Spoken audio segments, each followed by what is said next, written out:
What's concerning is that it looks like a fund for a department that isn't tied to specific goals, which is spooky because then you can just keep running up the tab on that. While the pandemic has revealed a need for online services more than ever before, the City of Austin says it is learning lessons from a web redesign project that cost more than $3 million. The city shelved the project around the time investigator Kevin Clark started asking questions about it following a tip we received about the project's finances. And that man you heard speak just a minute ago specializes in redesigning government websites.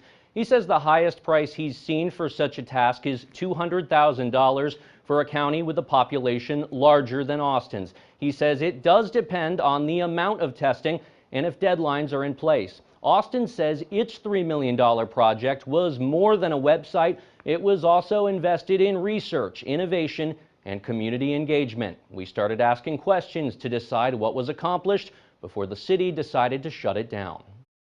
Sally Nagy was frustrated. Her sister, a 24-hour caregiver, was trying to sign up for the COVID-19 vaccine.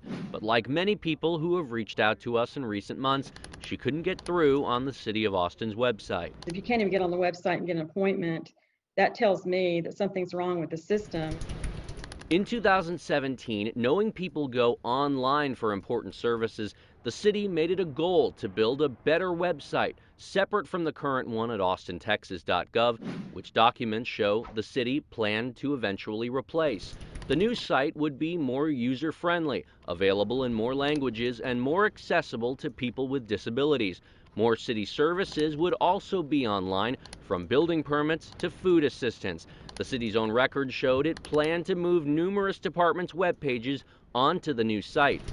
But 3 years later, this is what it looks like. In multiple places throughout the site, right? The header and the footer, as you navigate through the site, hey look, this is a work in progress. It even says so near the top of the page. But to learn what all of this meant, we wanted to speak to an expert, which led us to Travis Makashan, a local web developer for nearly 20 years. Even like the navigation structure, I was kind of navigating the site, the various sections of the site are all not at all built out, at least what I can see. We went through hundreds of pages from the city's internal project records for this story. They show the web redesign project's budget inflated quickly. According to budget documents from Austin's Communications and Technology Management Department, it went from an initial $350,000 to more than $3 million in just 3 years, mostly on salaries for temporary staff, but also for training and consulting.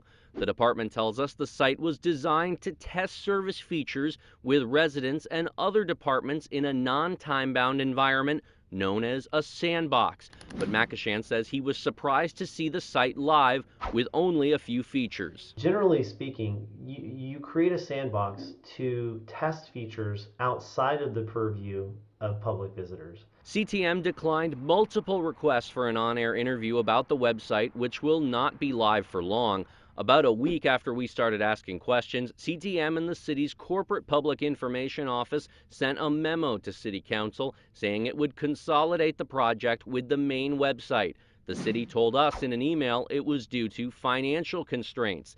This multi-million-dollar test site will be decommissioned, with the department spokesperson telling us the lessons learned will be applied in the future to austintexas.gov. State and local government need to be utilizing people that know what they're doing, and just because their IT department may think they know what they're doing, they need quality assurance.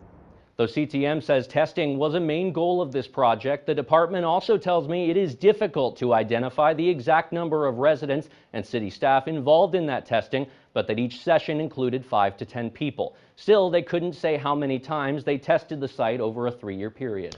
Well, Kevin, you asked why there wasn't more oversight from the City Council. Did the council even approve the project? Well, CTM says requested funding for the project was approved by council with the overall budget, but not envisioned as a standalone project. That's despite the fact it was expected to eventually become the city's main website. We've reached out to every city council member. So far, no one has agreed to an interview, but we'll continue to provide updates when we have them.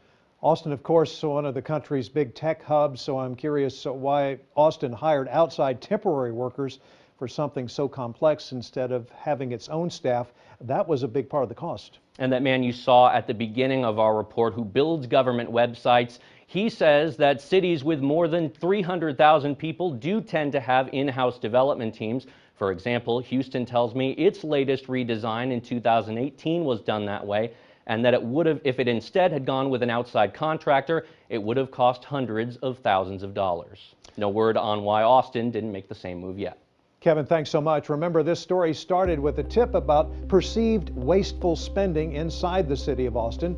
We made it easy for you to report wasteful government spending to us. Just fill out this form inside Kevin's story in the investigative section of KXAN.com.